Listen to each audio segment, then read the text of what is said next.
Brilliance Audio presents the unabridged recording of You Have the Right to Remain Innocent by James Duane, performed by the author.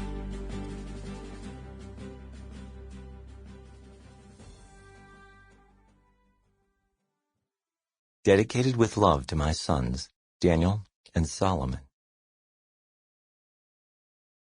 1. Don't talk to police. Any lawyer worth his salt will tell the suspect in no uncertain terms to make no statement to the police under any circumstances.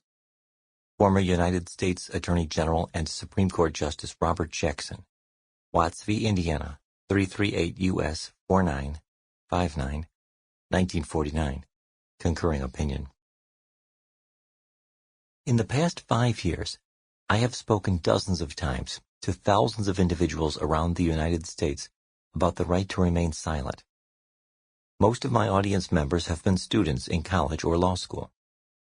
Everywhere I go, I just about always make a point to ask, how many people in attendance have a parent who is a police officer or a prosecutor? And of those attendees, what their parents have advised them about the Fifth Amendment. In almost every group, there is at least one student who tells me that his father is a state trooper or that her mother is a prosecutor. Every time this happens, without exception, the student in question has told me basically the same thing. Years ago, my parents explained to me that if I were ever approached by a law enforcement officer, I was to call them immediately, and they made sure that I would never agree to talk to the police. Most of these young people also volunteered that their parents in law enforcement advised them to never allow an officer to search their apartment or car, but that is the subject for another book. Not once have I met the child of a member of law enforcement who had been told anything different. Everyone who is privileged enough to know how the criminal justice system operates in America would never advise their loved ones to waive the right to remain silent in the face of a criminal investigation.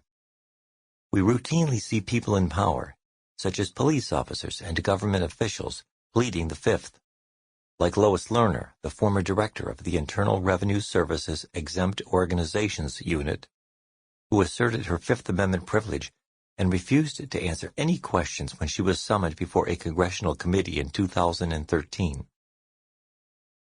These are officials who have made a career out of talking people into waiving their right to remain silent, but when the questions are suddenly directed at them... Sample complete. Ready to continue?